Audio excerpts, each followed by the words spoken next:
Le storie di donne e bambini in fuga da Gaza scritte in nero su bianco da Gennaro Giudetti, l'operatore umanitario che attraverso il libro Con loro, come loro, prova a raccontare tutto quello che ha vissuto durante le missioni in Palestina. Sono loro i protagonisti e far portare la loro storia perché la gente si renda conto quello che accade al di fuori del nostro recinto che è l'Italia, no? Del nostro paese, perché purtroppo molte cose non arrivano nemmeno qua le informazioni o quello che accade. Quanto è stato difficile raccontare quello che hai vissuto?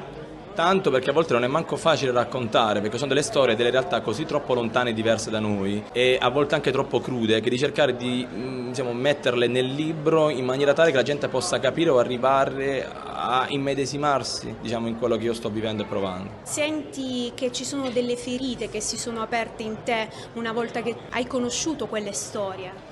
Più che ferite sono le storie delle persone che veramente mi porto sempre con me e che racconto ovunque vada per portare la loro voce, che è quella comunque principale. Io alla fine nelle guerre do una mano, do il mio contributo, però io a una certa prendo un aereo e torno a casa, quindi sono loro che rimangono lì e vivono lì, quindi sono loro che soffrono il peso più grande della guerra. Come descriveresti quegli attimi che vivi, in particolare quando c'è stato il bombardamento, come ti sei sentito? Rischi tanto, rischi di morire, però appunto poi pensi anche alla gente che è lì, che non può scappare, che lo vive tutti i giorni costantemente. Un ritorno nella propria terra molto sofferto per Giudetti, che ha confessato di non conoscere con certezza la sua prossima partenza per Gaza. Una situazione che mette in luce le condizioni precarie di chi sceglie il cammino della verità.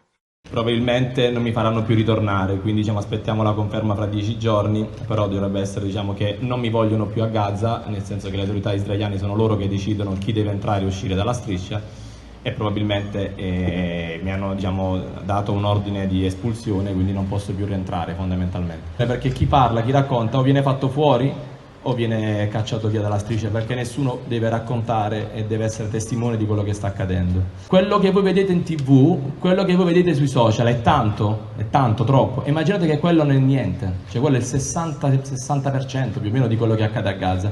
Quindi immaginate la devastazione, la violenza e la sofferenza che è Gaza. Io sono 15 anni che lavoro, ne ho girate un po' di robe, quindi però quello che ho visto a Gaza è un altro pianeta, non so, è come se vuoi raccontare come Marte, come ve lo faccio a spiegare? Una roba che è irreale, è troppo. La parola che associo molto a Gaza, prima ne parlavo, è too much, troppo in inglese, è troppo per tutti, anche per la stessa gente che è lì.